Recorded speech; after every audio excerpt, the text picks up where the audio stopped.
매일 아침을 뉴스로 깨웁니다. YTN 라디오 김호성의 출발 새아침. 안녕하십니까. 출발 새아침 김호성입니다. 조직 내의 성폭력에 대해서 피해자는 자기 목소리를 제대로 내지 못합니다. 이것은 저만의 문제가 아니지요. 한동안 우리 사회를 떠들썩하게 했던 성폭력 고발운동 미투를 촉발시킨 서지현 검사가 검찰 내 성폭력 상황을 폭로하면서 했던 말입니다. 날짜를 한번 계산해 보니까요. 서지현 검사가 이 같은 폭로를 한 지 오늘로 딱 95일이 됐습니다. 100일이 거의 다 돼간다는 얘기인데요. 이후에 미투 법안이 물밀듯 쏟아져 나온 걸로 기억합니다만 우리 사회가 과연 변했을까요? 이런 가운데 법안을 심사하고 통과시켜야 할 국회 내 성폭력이 만연해 있다는 조사 결과가 나왔습니다. 특히 가해자 중에는 국회의원도 있다라는 결과까지 나오고 있는데요. 아직 해결되지 않은 미투 이슈, 우리가 잠시 잊고 있었던 것은 아닐까 하는 생각도 듭니다. 오늘 2부에서는 국회 내 성폭력 실태 조사를 한 유승희 국회 윤리특별위원장 연결해서 이야기 나눠보도록 하겠습니다.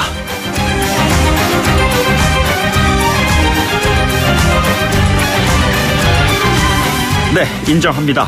어제 네이버 댓글 여론조작 혐의를 받고 있는 드루킹의 첫 재판이 열렸습니다. 혐의를 모두 인정한다면서 15분 만에 속전속결로 마무리됐습니다. 폭탄 발언 없었습니다. 검찰이 재판을 지연시키려 한다면서 반발하기도 했죠. 내일은 경찰이 민주당 김경수 의원을 참고인 신분으로 소환 조사할 예정입니다. 3부에서는 전문가와 함께 드루킹 첫 재판에 대한 자세한 분석을 해보도록 하죠. 5월 3일 목요일입니다. 잠시 광고 듣고 오늘 꼭 알아둬야 할 꼭 뉴스 짚어보도록 하겠습니다.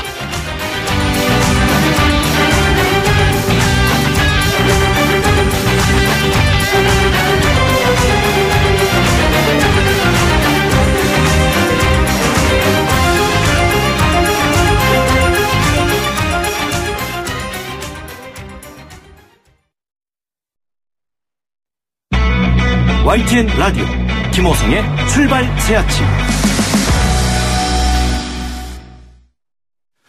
네, 지금까지 들어온 뉴스, 오늘 꼭 아셔야 할 뉴스 시사평론가 이정훈 박사와 함께 알아보겠습니다. 꼭 뉴스 책임지시는 분이시죠. 이정훈 시사평론가 나오셨습니다. 박사님 안녕하십니까? 네, 안녕하세요. 문재인 대통령이 오늘 헌법기관장 오찬을 갔죠? 네. 남북 정상회담 당시 만찬에 야당 지도부는 아예 초청도 하지 않았다. 이 자유한국당 쪽에서 한마디 하지 않았습니까? 아주 불만이 많았어요. 그게 좀 아마 신경이 쓰이셨던 게 아닌가 이렇게 생각을 합니다. 보통 이제 뭐 국빈 만찬 하게 되면 헌법기관장들 다 초청하지 않습니까? 네네. 뭐 이번 그 남북 정상회담을 과연 이 국빈 이렇게 급의 그런 그 회담으로 봐야 할지는 모르겠으나 어찌됐건 뭐 그러니까 약간 이분들이 좀 소외된 거 아닌가라고 하는 그런 지적도 없잖아 있었는데 오늘 뭐 어찌됐건 이 남북 정상회담 결과 설명하는 그런 자리로 이제 이분들 초청을 했다고 그럽니다. 그리 오부 요인 뭐 이렇게 얘기하잖아요. 네. 한번 짚어주세요. 어떤 분들이신지. 그러니까 뭐 이제 사법부하고 우리나라 어찌됐건 상권 분립이 돼 있으니까요. 그러니까 이제 사법부하고 이제 입법부가 있는 거고. 그리고 이제 헌법재판소하고 중앙선관위는 이제 사실은 이제 거의 헌법기관 아니겠습니까? 이제 그 기관장들을 이제 얘기를 하는 겁니다. 국무총리 포함되고요. 그래서 이제 오늘 이제 정세균 의장하고 이낙연 국무총리하고 이진성 헌법재판소장, 권순일 중앙선관위 위원장이 참석을 하고요. 김명수 대법원장은 마침 또 국외 출장 중이시랍니다. 그래서 오늘 참석 못 하신답니다. 그럼 대통령을 포함해서 모두 5분이 이제 모이시는 거네요. 네, 그렇게 됩니다. 네. 어떤 얘기들을 하게 될까요? 이번에 이제 있었던 정상회담 관련한 그 주요 내용 공유를 좀 하시지 않을까. 그리고 좀 협조 요청을 좀 하시지 않을까 이렇게 생각합니다. 특히 국회에서 지금 이제 비준동의안 통과시키려면 정세균 의장님 좀 도움이 좀 필요하지 않겠습니까? 그럴 것 같습니다. 그리고 어제 청와대가 그 문정인 외교안보 특보 주한 미군 철수 발언 이거 관련해서 또 경고까지 했어요. 네. 대체로 보면 그 문정인 외교안보 특보가 아주 강진을 일으키는 발언을 하면 청와대가 이에 대해서 수습을 하는 그 이후에 또 여진이 이어지는 이런 식의 좀 과정이 계속되는 것 같아요. 어떤 내용이죠? 그렇습니다. 딱 뭐 공개적으로 경고 이렇게 이제 보긴 좀 어려운데요.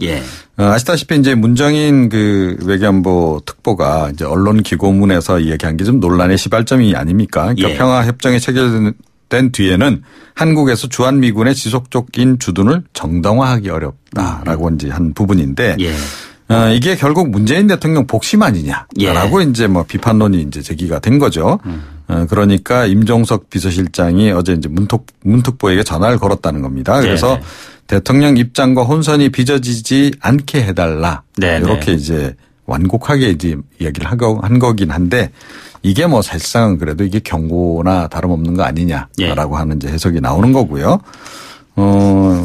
지금 뭐 청와대 관계자 발로도 또 보도가 또 추가로 막 나오고 있습니다. 예. 뭐냐면 김정은 위원장이 북미 정상회담 때 트럼프 미국 대통령에게 주한미군 주둔을 용인한다는 입장을 밝힐 거다. 예. 예. 뭐 이것도 아마 이제 청와대 쪽에서 좀 해명 차원에서 이런 보도를 좀 내보내는 게 아닌가 이렇게 생각이 됩니다. 자유한국당하고 바른미래당은 좀 특보 파면해라. 예. 라고 지금 이제 공세를 펴고 있는 상황이고요. 민주평화당조차도 뭐 이번 발언은 굉장히 부적절했다라고 좀 논평을 하고 있어서 예, 문특보가 약간 좀 이번에도 몰린 상황입니다. 심지어는 김정은 위원장의 특보가 아니냐 뭐 이런 얘기까지 나오고 그랬다고 그래요. 예, 바른미래당 쪽에서 그런 예. 지적을 좀 했죠. 네. 저기 여전히 계속 있을 것 같습니다. 다른 얘기 좀 한번 해보실까요? 그 드루킹 사건 관련해서 내일 김경수 더불어민주당 의원이 소환되죠? 네, 내일 오전 10시입니다. 일단은 참고인 신분으로 이제 예. 출석을 하는 건데요. 김 의원이 이제 대선 전인 2016년 11월부터 지난 이제 3월까지 이 텔레그램이라든가 시그널 이런 것을 이제 통해서 URL, 기사 URL도 이제 주고받았고 예. 이런 게 다 이제 보도를 통해서도 확인된 상황 아니겠습니까? 경찰 쪽에서도 이제 확인을 한 그런 상황으로 알려지고 있는데 여기에 더해서 또 보좌관이 이 드루킹 측으로부터 500만 원 수수를 해서 또 조사 또 받지 않았습니까? 예, 예. 일단 내일 소환을 하게 되면 이 드루킹하고 이 댓글 조작 공모를 과연 했는지 여부 특히 네네. 지난 대선 기간 동안에 과연 뭐 무슨 일이 있었는지 예. 이게 가장 핵심이 되겠죠. 네네. 그와 관련해서 또 이 금전이 오갔는지 그러니까 자금 지원이 실제로 이루어졌는지 여부 또 인사청탁이 오간 것은 뭐 김경수 의원도 사실 확인을 한 바라서 예. 이것과 관련해서도 뭔가 대가성이 있었는지 여부 예. 이런 것들을 아마 집중적으로 조사를 하게 될 것으로 이렇게 알려집니다. 네네. 조금 전에도 이제 말씀하셨다시피 어제 이제 드루킹 재판 이제 열렸는데요. 네. 첫 재판입니다. 그런데 선선히 혐의를 다 인정을 했어요. 이게 뭘 의미하는 거예요? 그러니까 지난 1월 달 매크로 활용한 댓글 공작 혐의에 대해서만 이번에 이제 재판을 하는 거 아닙니까? 예, 예. 그러니까 빨리 인정을 하고 일단 풀려나자. 그 다음에 뭐 대응을 하자. 뭐 이런 이제 어떤 전략이 아닌가 이렇게 좀. 그럼 역으로 시간이 흐르면 흐를수록 또 다른 혐의가 나올 수도 있다는 것을 반증하는 건가요? 그럴 수도 있다라고 봅니다. 그러니까 예. 굉장히 정확하게 지금 짚으신 건데요. 지금 경찰하고 지금 검찰이 수사 중 아닙니까? 예. 그러니까 그 부분과 관련해서 본인으로서는 빨리 나와서 수습을 하는 것이 네네. 좀 어떻게 보면 증거인멸을 추가로 좀 해야 될 예. 뭐 그런 필요성 같은 걸 좀 느낀 거 아닐까 이런 생각도 좀 하게 됩니다. 그런데 검찰 쪽에서는 아니다. 이게 좀 여러 가지 수사가 진행 중이니까 재판 좀 한 달 정도 이렇게 미뤄달라라고 좀 요청을 해서 예. 어제 판결이 이루어지지 않은 것으로 봐서는 재판을 일단 약간 좀 재판부 쪽에서 좀 미룬 것 같습니다. 예. 그리고 그 오늘 경찰이 또 이 김경수 의원에게 인사청탁한 그 변호사 2명 있잖아요. 네네. 드루킹 쪽 인사 아닙니까? 예, 예. 그 경제적 공진화 모임 회원으로 알려지는데 이 두 사람도 불러서 조사를 좀 할 것으로 예. 알려지고 있습니다.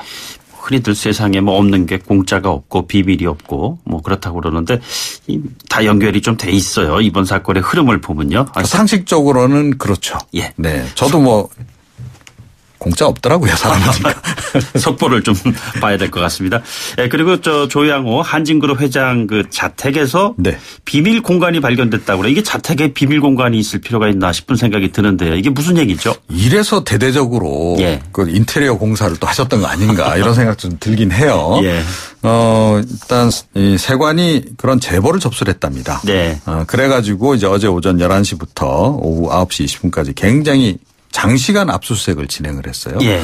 그만큼 봐야 할 내용이 많았다 이런 얘기 아니겠습니까? 네네. 비밀 공간 2곳을 확인했다라고요. 그렇게 좀 알려지고 있는데 예. 지금 조현민 전 전무의 방이 있는 자택 지하 1층 그리고 이제 이명희 이사장이 드레스룸으로 쓰는 2층. 예. 이 두 곳에서 일단 확인이 된 거로 알려지고 있고요.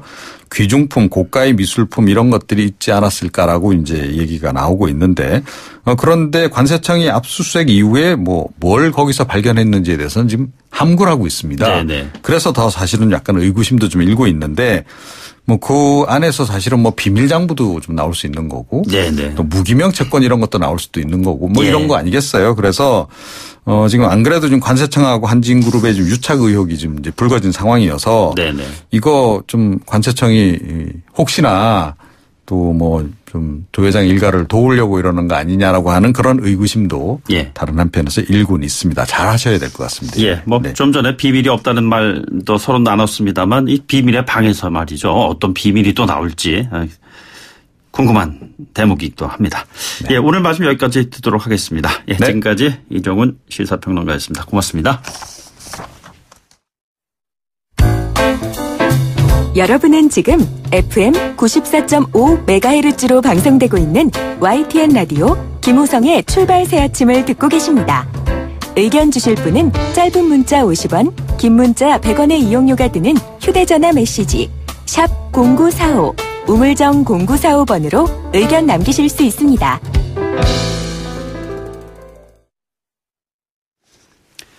네, 이번엔 다르다. 이게 무슨 말인지요? 조명균 통일부 장관이 판문점 선언문이 이행될 가능성이 과거보다 훨씬 높다라면서 한 얘기입니다. 조명균 장관은 다 아시는 대로 1차, 2차 그리고 이번 3차 정상회담까지 3차례 정상회담에 모두 관여한 인사지요. 들리는 얘기로는 워낙 신중하고 장담을 잘하는 편은 아니라고 해요. 그래서 이번엔 다르다라는 이 말의 뉘앙스가 말이죠. 좀 더 의미심장하지 않나 이렇게 받아들인다는 것입니다. 국회 외통위 여당 간사 맡고 계시는 분이시죠. 더불어민주당 김경협 의원 전화로 연결해서 정상회담 이슈와 관련된 얘기 진전시켜 보도록 하겠습니다. 의원님 안녕하십니까? 예, 안녕하세요. 예, 요즘 남북경협 김경협입니다. 정말 그 대목을 맞이하셨어요. 예, 그렇습니다. 예. 조금 전에 제가 언급했습니다만 이번엔 다르다는 조명균 통일부 장관 이런 얘기가 나오게 된 배경이 굉장히 궁금합니다. 여당 측 간사 입장에서 좀 설명을 해 주신다면요. 예, 이번에는 뭔가 합의 당사자들의 의지나 조건이 좀 많이 다르죠. 예. 우선 남북 미 중에 정치 경제적 상황이 다르고요. 네. 우선 북한 같은 경우에 체제 보장 후에 경제 건설이 굉장히 시급한 상황. 예. 그리고 미국은 중간 선거에 대비해서 북핵 해결에 가시적인 성과가 필요한 상황이고요. 예, 예. 중국은 안정적인 경제 성장을 위해서 동북아의 긴장이 완화돼야 될 필요가 있고. 네네. 우리 역시 핵 위협을 하루속히 해소하고 남북 협력을 통해서 저성장 국면을 탈출해야 되는 아주 절박한 국면이죠. 예. 그래서 지금 남북 미중 모두의 지금 경제적 정치적 상황이나 조건이 이번 합의에 기대를 걸고 있고 이번 합의에 대해서 확실하게 이행할 이런 의지가 있다라고 보고 있습니다. 예. 그래서 지금 이제 비핵화나 체제 보장, 그다음에 평화 체제 구축이 서로 이제 맞물려 있는데, 네네. 이 부분이 이 사자 모두의 정치 경제적 이익에 도움이 되고요. 예. 그다음에 이제 그 해당국 그 지도자들의 좀 의지가 중요한데, 예. 이번에 이제 조명균 장관께서 북미 정상들의 의지가 이제 남다르다 이것을 이제 강조하고 있지 않습니까? 네네.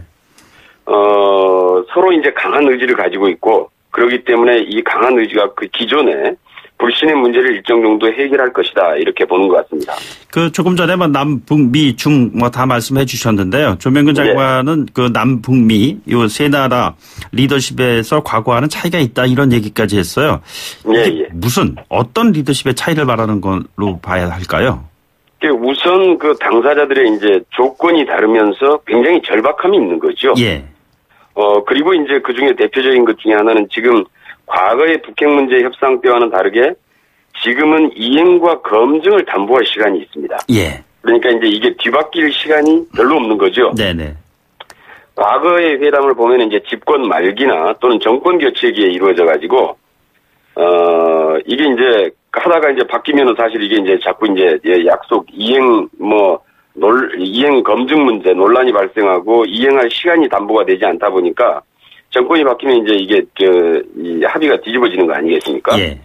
그런데 지금 이제 현재 3국의 조건이 모두가 다 집권 초기입니다. 그래서 동력을 잃을 염려가 없고 정권 교체에 따라서 정책이 뒤집힐 가능성이 거의 없고 실질적으로 이행 완료가 가능하다.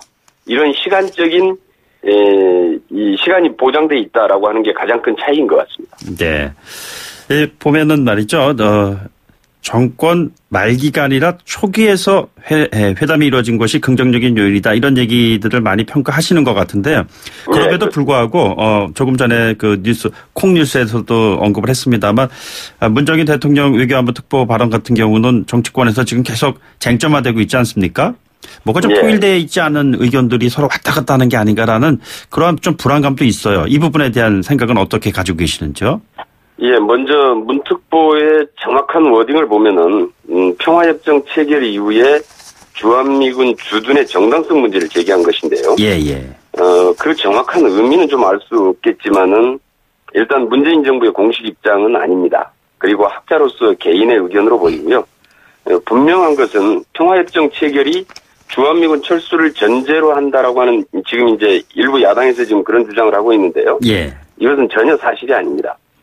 평화협정 체결과 주한미군은 관련이 없고 북한도 평화협정 체결의 전제 조건으로 주한미군 철수를 공식적으로 요구한 적이 없습니다. 네네. 그리고 이제 북한은 이미 김정일 위원장 때도 적대 관계가 해소되면은 주한미군 주둔 용인하겠다 했고 이번에도 또 그런 의사를 또 밝혔습니다. 그리고 이번 정상회담 준비 과정에서 체제 안전이 보장이 된다면은 한미연합 군사훈련도 문제 삼을 이유가 없다 이렇게 이미 밝혔거든요. 예. 그런데 지금 문제는 이제 뭐 정전협정을 평화협정으로 바꾸면은 주한미군이 철수해야 된다 뭐 이런 주장을 있는 건데 이것도 정확히 보면은 그렇지 않습니다. 현재 정전협정 제4조 지금 60항을 보면은 한반도에서의 모든 외국 군대는 철수를 건의한다 이렇게 돼 있습니다. 그러니까 다시 말해서 정전협정을 유지하려면은 주한미군이 철수해야 된다 이런 주장이 나올 수 있는 거죠 사실은. 그렇기 때문에 이 주한미군과 평화협정은 전혀 관련이 없고요. 전혀 다른 차원의 문제다 이렇게 보고 있습니다. 그리고 북한도 용인하고 있는 주한미군 문제를 자꾸 우리 내부에서 평화협정과 연계시키는 것은 바람직하지 않다 이렇게 보고 있습니다. 평화협정이 체결되는데 왜 주한미군이 필요하느냐 뭐 이런 주장이 있고요. 이에 대한 청와대의 일종의 해명성 발언은 주한미군은 그런 문제가 아니다. 한미 동맹의 문제지. 평화협정을 해주면 아무 상관이 없는 것이다. 뭐 이런 얘기들이 지금 왔다 갔다 하고 있어요. 그런데 야당 측 의원들의 의견을 보면요. 예를 들어서 하태경 의원 같은 경우는 문정인 특보의 이야기가 현실화된 게 많다. 이렇게 콕 집어서 지금 얘기를 하고 있어요. 다시 말해서 괜히 나온 게 아니다. 이런 주장 아니겠어요? 이미 뭐 청와대에서 입장을 아니라고 해서 밝혔고요. 그래서 뭐 아까 말씀드린 대로 그리고 실질적으로 이게 관련이 없습니다. 어쨌든 이 야권의 공세잖아요. 그럼 이거에 대해서 지금 김 의원께서 해명하셨던 그 얘기 말고 뭐 다른 특별한 여권의 대처 어떠한 방식으로 진행될 예정으로 보시는지요? 우선 좀 뭐 전혀 관련이 없기 때문에 평화협정 체결을 하는데 이런 요인들이 자꾸 불거져 나와서 오히려 논란을 일으키는 게 부적절한 것이죠. 그래서 아마 청와대도 발빠르게 공식 입장이 아니라는 것을 분명히 했고요. 이런 불필요한 논란 자체가 지금 현재 우리 지금 이 비핵화와 평화 체제 구축을 해 들어가는 데 있어서 사실 거의 살얼음판을 걷는 이런 지금 느낌인데요. 굉장히 좀 조심해야 될 상황인데 이런 발언들은 굉장히 신중해야 된다 이렇게 생각합니다. 뭐 조 장관께서는 올해 목표는 종전선언이다 뭐 이렇게 얘기하지 않았습니까? 한미 공조 뭐 이런 여러 가지 해결될 상황이 많은데 올해 목표는 종전선언이다. 딱 이렇게 얘기하는 거는 자신감의 표현인가요? 어떻게 봐야 될까요? 우선 뭐 자신감도 확실하고요. 그다음에 판문점 선언에도 금년 내에 종전선언을 한다라고 합의가 돼 있죠. 그리고 이 부분에 대해서 지금 현재 미국도 동의하고 중국도 동의하고 그래서 이 관련국들이 모두가 다 동의하고 있기 때문에 이번 북미 정상회담의 결과에 따라서 곧바로 종전선언으로 이어질 수도 있겠다라고 예상을 하고 있어요. 중국도 동의한다고 말씀하셨는데요. 그 종전선언 관련해서 보면 중국이 좀 분리되어 있는 게 아니냐. 중국 패싱 얘기도 나오고 그래요. 이 부분은 어떻게 생각하고 계시는지요? 예, 지금 그 중국 관영 언론을 봤더니 정전협정 체결 당사자인 중국 없이 예. 한반도의 항구적이고 공고한 평화체제 구축은 불가능하다 이렇게 주장을 하고 있는데요. 예, 그렇죠. 일정 부분 일리가 있습니다. 네. 예, 판문점 선언 내용에도 이미 그래서 남북미 3자 또는 남북미 중 4자 회담이 개최라고 돼 있고 예. 그 중국 배제 가능성은 없습니다. 그 기존의 정전협정을 평화협정으로 바꾸기 위해서는 정전협정의 당사자인 중국의 지지와 협조가 무엇보다도 중요합니다. 예. 예, 판문점 선언에서 이제 3자나 4자 언급이 나오는 것은 오히려 중국을 존중한다는 의미이고요. 예, 예. 남북이 이 비핵화와 평화에 이제 나무를 심었다 그러면은 북미 정상회담이 꽃을 피울 것이고 네, 네. 이후에 남북 미중이 열매를 맺는 형태로 가게 될 것 같습니다. 예. 좀 화제 좀 돌려보겠습니다. 의원님께서 조금 전에도 본인 소개를 그렇게 하셨습니다만 이 경협 굉장히 중요하지 않습니까? 예. 남북 경협 특별위원장 맡고 계시는데요. 예. 마침 어제 김동연 경제부총리도 남북 경협이 엄청난 시너지를 낼 것이다. 이렇게 얘기를 했어요. 이 예. 엄청난 시너지 어떠한 내용 또 어느 정도를 얘기하는 걸로 보시는지요? 우선 지금 남북 경협의 효과를 크게 지금 세 가지로 지금 들고 있죠. 예. 하나는 이제 우리 남한의 기술과 자본 네. 그리고 북한의 자원과 노동력이 결합돼서 발생하는 시너지 효과인데요. 예, 예. 지금 우리 국내에 있는 중소기업들이 원가 상승의 압력으로 이제 한기 기업에 와 있는 게 거의 14% 정도 된다 이렇게 얘기하는데요. 예, 예. 이런 기업들이 개성공단 형태로 진출을 하게 되면은 네. 다 살아날 수 있습니다. 예. 그리고 문제는 그 기업만 사는 게 아니라 지금 개성공단 기업 같은 경우가 123개 기업인데 입주 기업이 예, 예. 실제로 1, 2차 벤더 기업이 협력업체가 2,600개에 달하거든요. 예, 예. 예, 국내에 이 협력업체들이 모두가 다 살아날 수 있는 이런 기반이 마련된다는 점이고요. 예. 두 번째는 이제 도로와 철도 연결을 통해서 물류혁명이 예. 일어나고 우리 수출 경쟁력을 30% 이상 강화시킬 수 있다. 지금 이런 연구 결과가 나와 있습니다. 예. 그다음에 이제 세 번째는 우리 이 시베리아 지역이나 중앙아시아 지역의 자원을 활용해서 우리의 자원 문제 그리고 에너지 문제를 해결을 해낼 수 있다. 이런 중요한 아주 큰 세 가지의 강점이 지금 우리 저성장 국면에 처해 있는 우리 한국 경제의 새로운 탈출 활로가 될 수 있다. 이렇게 보고 있습니다. 경협의 대표적인 사례로 볼 수 있는 개성공단 문제는요. 활짝 열렸을 때는 환호했는데 어느 날 갑자기 닫혔단 말이에요. 그래서 이에 대한 예. 안정성 문제에 대해서는 여전히 의구심을 갖고 있는 사람들이 많습니다. 예. 경협위원장 입장으로서 앞으로 이런 일은 없을 것이다. 자신 있게 말씀해 주실 수 있으실런지요? 그래서 이제 이러한 문제들을 일정 정도 국회 비준 동의 과정을 통해서 예. 대도화시켜 놓을 필요가 있습니다. 네네. 그러니까 누가 정권의 성격이나 취향에 따라서 일시적으로 그냥 갖다 중단시키거나 뒤집거나 이렇게 할 수 없도록 이것이 좀 더 안정적이고 지속적으로 갈 수 있도록 이걸 제도화시켜 놓을 필요가 있고요. 네네. 그다음에 또 하나는 이제 단지 남북 간의 경협만이 아니라 이게 이제 일본이나 중국 그리고 미국 등도 이제 함께 참여하는 예. 이런 국제적인 경제협력 체계가 필요하다 이렇게 보고 있습니다. 근데 국회 비준 문제는요. 야당 쪽에서 굉장한 알레르기 반응을 좀 보였어요. 어제 홍문표 사무총장도 국회 비준 문제에 대해서는 굉장히 부정적 입장을 보였고요. 그 전에도 야당 의원들은 반대 입장을 좀 분명히 보이는 것 같습니다. 어떠한 노력으로 이 문제를 돌파하실 수 있다고 보시는지요? 개별적으로 보니까 야당 전체가 반대하는 건 아니고요. 예. 자유한국당 내부에서도 상당 부분 이건 비준 동의를 할 필요가 있다라고 느끼시는 분들이 꽤 있습니다. 네네. 근데 이제 문제는 이것을 반대할 만한 특별한 이유나 명분이 없는 거지요. 예. 이것을 이제 지금 현재 우리 입장에서는 판문점 선언도 단지 정치적인 선언이 아니라 북한이 봤을 때도 일정 정도 좀 이행의 신뢰를 담보해 줄 수 있고 네네. 이것이 이후에도 안정적이고 지속적으로 이것이 갈 것이다라고 하는 이 의미를 시그널을 줄 필요가 있거든요. 예, 예. 그래서 우리로서는 이제 이것의 비준 동의 여부가 효력 여부를 결정하는 것은 아니지만 네네. 앞으로의 이것이 안정적으로 이행되기 위해서는 국회 비준 동의 과정이 필요하고 이런 문제들에 대해서는 사실 여야나 보수 진보의 문제가 아닙니다. 예. 초당적인 좀 거국적인 협력이 필요하다 이렇게 보고 있습니다. 예, 초당적 협력은 오히려 우리를 벗어나면 좀 제대로 되는 것 같습니다. 정작 저희들이 좀 문제가 좀 많은 것 같고요. 예. 자, 마지막 한 가지 질문 더 드릴게요. 최근에 계속 이 프로에 출연을 하셨던 정동영 전 통일부 장관님 그리고 이재정 전 통일부 장관님 공히 북미 정상회담의 장소로 평양을 얘기하셨어요. 외통위 간사 입장으로서 어떤 의견을 가지고 계시는지요? 제가 트럼프 대통령 입장이라면은 직접 평양 가서 담판을 짓고 효과를 극대화시키는 것을 택할 텐데요. 예. 아마 뭐 안전성 문제나 이제 이런 문제 때문에 아마 좀 주저하고 있는 것 같은데. 예. 그 다음으로는 이제 분단의 상징인 판문점이 가장 효과적인 게 아니냐 이렇게 보고 있습니다. 네. 그리고 이번 판문점에서의 남북 정상회담을 보니까 판문점도 평양 못지않게 의미도 있고요. 그다음에 전쟁과 분단의 상징을 비핵화와 평화의 상징으로 만들 수 있겠다라는 생각도 아마 든 것 같습니다. 예. 거기에다가 이제 전 세계의 현장 중계가 가능하고. 예. 불필요한 방해물이 없죠.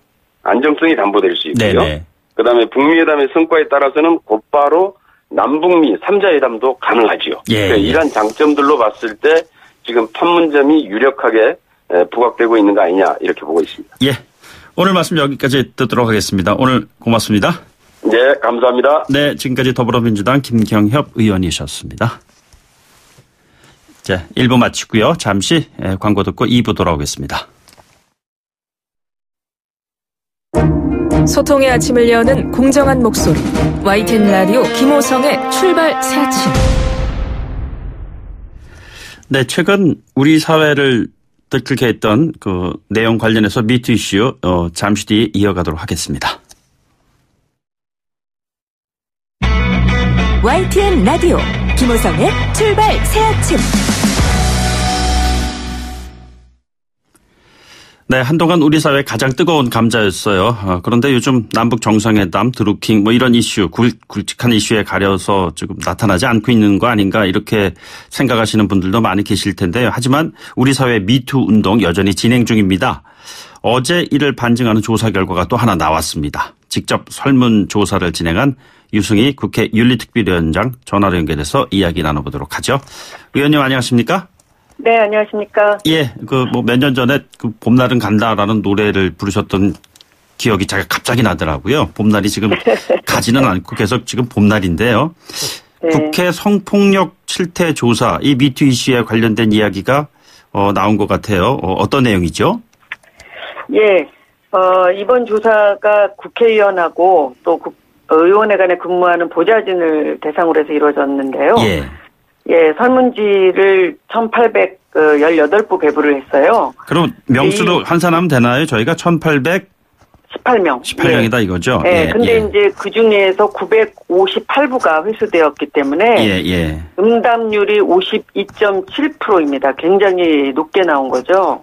아, 높다고 말씀하셨는데 오히려 듣는 사람들 입장에서 반대께 안 되네 이럴 수도 있는 것 같은데 어떻게 해석을 해야 될까요? 아, 그렇지 않습니다. 대부분의 경우에는 10% 내지 20%만 회수가 돼도 워낙 민감한 이슈니까요. 응답률로 보는데요. 예, 직접 이제 이 설문지를 나눠주고 직접 또 회수한 것이기 때문에 실질적으로는 생각보다는 기대보다 굉장히 높게 나오다 과반이 넘게 나왔습니다. 네, 어떤 질문들 포함이 돼 있나요? 지금 이제 실태 조사는 이제 목격하거나 들은 바가 있는 간접 경험하고요. 그리고 직접 피해를 입은 경험을 구분해서 조사를 했습니다. 그런데 이제 간접 경험, 직접 피해 모두 성희롱이 가장 많았고요. 그래서 이제 간접 피해 경험이라고 하는 거는 이제 성희롱을 당했다, 성추행을 당했다. 이런 것을 듣거나 목격한 겁니다. 그래서 그런 경우에 성희롱이 338건. 그리고 가벼운 성추행이 146건, 그리고 스토킹이 110건, 음란 전화라든지 음란 문자, 음란 메일이 106건, 그리고 강간 미수가 52건, 또 강간 및 유사 강간이 50건으로 나타났고요.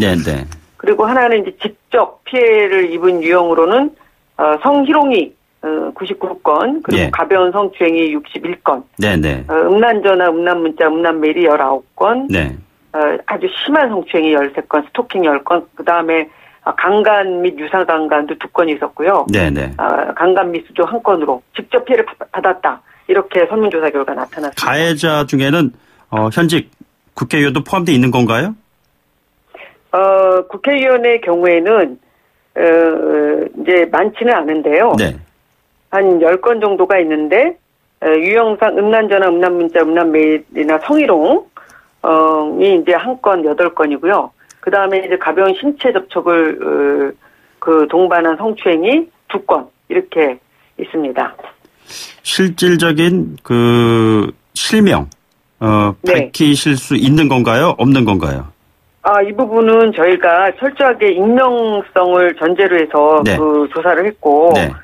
예, 무슨 폭로전이나 이런 거라기보다도 일단은 실태조사를 국회에서 처음 한 거거든요. 네네. 이런 실태조사 자체를. 예. 그래서 우선적으로는 실태 파악이 중요했기 때문에 익명성을 전제로 해서 했고, 그렇기 때문에 지금 응답률이 52.7%, 53% 정도 높게 나온 겁니다.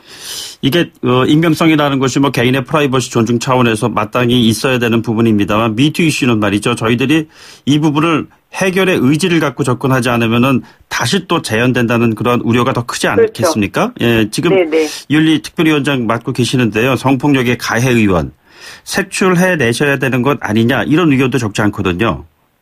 근데 여기 오늘 지금 이제 이 설문조사에 네. 대한 초점은 전체적으로 국회 내에서 보좌진들을 포함해서 대략 한 3,000명 가까이 됩니다. 예. 그래서 이제 국회 내에 이런 성폭력에 관련된 팩트가 어떻게 되는지를 이제 유형별로 이것을 가려내는데요. 우선적으로는 국회 내에서 발생한 이 피해 유형이 대부분의 경우에는 권력 관계 속에서 나타나고 있는 위력에 의한 예. 성폭력이기 때문에 예. 이 유형에 의해서 성폭력 피해자들이 대부분 이제 하급직의 여성으로 네, 지금 네. 집중돼 있습니다. 예, 예. 그리고 가해자는 이제 상급직 남성으로 나타나는데 네. 이 자체가 이제 국회 구성이 다른 조직도 대부분 그렇지만 상급직은 남성으로 채워져 있고 하급직에 여성이 몰려있기 때문에 네. 이런 구조적인 문제 속에서 이 피해를 받은 사람들이 다시는 피해를 받지 않도록 예. 하는 것이 중요한 이번 설문조사의 목적입니다. 그리고 예. 구조적으로 이런 구조를 어떻게 극복할 것인가 하는 이제 대안을 마련하는 것이 굉장히 중요합니다. 그런데 그런 측면에서 봤을 때는 이번의 경우에는 이제 이 현황을 이제 분석을 하고 거기에 대한 대안을 세우는 데 집중을 하고 있습니다. 실제로 이 성폭력 사례에 대한 확인을 하신 건데요. 이렇게 된다면은 후속 조치, 예를 들어서 팩트 체크라든가 이런 걸 해서 윤리 제소도 하고요. 이런 후속 조치가 이루어져야 되는 거 아니겠습니까? 예, 그래서 지금 이제 성폭력 신고라든지 이런 피해를 밝히는 것조차도 굉장히 지금 상태로는 어렵습니다. 예.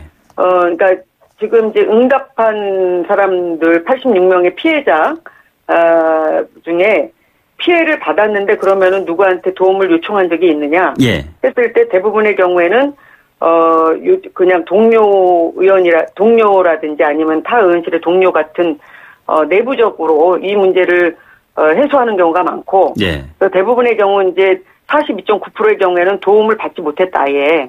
그리고 오히려 2차 피해를 당했다라고 하는 사람들도 많이 있습니다. 그래서 지금 이렇게 이제 대응을 전혀 못하고 소극적으로 대응한 이런 상황이 위력에 의한 네네. 이런 범죄 피해이기 때문에 이 문제에 대해서 어떻게 해결할 것이냐라고 했을 때 국회에 이제 대응 시스템이 있느냐 예. 이 문제까지 저희가 이제 지금 이 해결책을 모색을 하고 있거든요. 네. 그래서 우리가 이 설문조사 하기 전에 국회 내에 성희롱 고충 전담 창구가 있어요. 예, 예.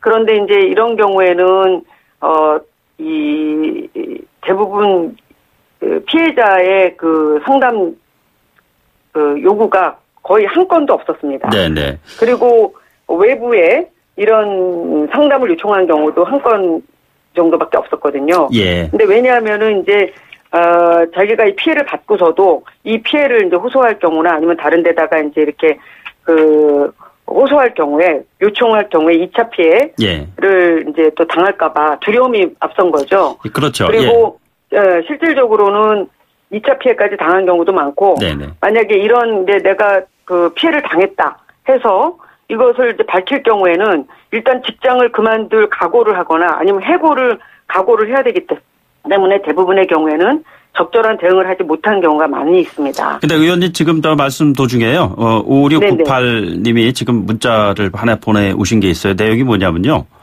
국회의원 누군지 꼭 밝혀서 처벌해 주세요. 이런 문자가 왔거든요. 이 얘기는 뭐냐면은 단순한 조사 차원에서 끝나지 말고 후속 조치가 필요하다. 이러한 아주 강한 의지 표현이라고 저희들은 받아들이고 있거든요. 예, 그래서 우리가 지금 이제 국회의원뿐만이 아니라 전체적으로 지금 1,800부가 넘는 설문조사를 했고 또 그중에 해수율이 지금 900건이 넘게 있기 때문에 이 부분에 대해서는 이제 법적으로 실질적으로 이런 그 성폭력 범죄를 예방하기 위한 대책이 필요하거든요. 예. 그래서 조금 전에 말씀드렸듯이 지금 국회 내에 적절하게 성폭력 범죄에 대해 대응할 수 있는 이런 구조적인 부서가 없습니다. 그래서 네네. 인권센터를 지금 마련하겠다라고 지금 국회에서 발의를 하고 있기 때문에 예. 이 부분을 운영위원회에서 빨리 처리를 해야 되는 상황이 그러니까 있습니다. 주의를 환기시킬 것이다라는 정도의 차원인지 이번 조사에서 드러난 사안에 대해서는 처벌까지 할 것이라든지 이런 입장 표명을 좀 분명히 해 주시죠. 어떠한 상황을 만드실 것인가요? 지금은 우리가 이 설문조사를 한 부분은 가해자를 지금 색출해서 처벌하겠다라는 것이 아니라 예. 구조적으로 피해를 받아도 대응을 전혀 할 수 없는 상황에 있기 때문에 이런 피해자들을 보호하게 하는 보호 조치라든지 구체적으로 도움을 받을 수 있는 그런 구조적인 대응책을 마련하는 데 있습니다. 네네. 관련된 법안도 많이 있지 않습니까? 근데 그 법안만 만들어 놓고 처리하지 못하는 뭐 그런 사안도 있다고 그래요. 이 부분은 어떻게 앞으로 처리해 나가실 계획이시죠? 지금 이제 그 미투 관련해서 발의한 법안이 90건이 넘거든요. 네네. 예, 그리고 국회에 쌓여 있는 법안이 130건에 달하는데 지금 이 상황을 빨리 벗어나기 위해서라도 국회가 돌아가야 되는데요. 지금 예. 다 계류 중에 있고 지금 공전 상태가 길어지고 있어서 큰일입니다. 예, 그래서 예. 법안들이 해결이 되려면 상임이라든지 법사위를 거쳐서 국회 본회의에 통과될 때까지는 상당한 시일이 필요하거든요. 예. 그래서 국회가 일단은 정상화되는 것이 필요하고요. 저도 그 성폭력 피해자의 2차 피해를 막기 위해서 그 성폭력 범죄를 폭로할 때는 사실 접시 명예훼손죄를 적용하는 것을 예. 배제하는 법을 개정안으로 내놓고 있습니다. 네네. 그리고 또 제일 중요한 거는 그 공무원들이 직무 수행 중에 만약에 이제 성범죄를 인지하지 않습니까? 예. 상급자의 경우에 특히 성범죄를 인지했을 경우에 신고를 의무화하는 그런 그 미투 법안을 발의해 놓고 있습니다. 예. 우리나라에 예. 지금 명예훼손죄 부분이 성폭력을 당한 사람도 이것을 폭로했을 경우에는 사실을 적시하는 명예훼손죄로 적용이 됩니다. 예, 예. 그래서 법적으로 자기가 성폭력을 당해도 이것을 쉽게 폭로하지 못하는 그런 법적인 지금 현재 문제도 있기 때문에 이런 법안들을 지금 개정안으로 많이 내놓고 있습니다. 예, 알겠습니다. 그래서 빨리 이제 국회가 열려야 되고 그런 상황에 있습니다. 예, 뭐 오늘 아침에 그 유 의원님 연결할 거라고 하면서 제가 어제 저녁에 국회에서 일하고 있는 그 후배하고 뭐 통화를 한번 했어요. 설문조사 참여했다고 하고요. 결과를 예. 제대로 좀 실행에 옮길 수 있는 후속 조치가 필요하다는 말씀 제가 들었거든요. 참고해 주시기 바랍니다. 네, 감사합니다. 네, 오늘 말씀 고맙습니다. 네. 네, 지금까지 국회 윤리특별위원장인 더불어민주당의 유승희 의원이었습니다. 네, 2부 마치고요. 8시 뉴스 듣고 3부에 돌아오겠습니다.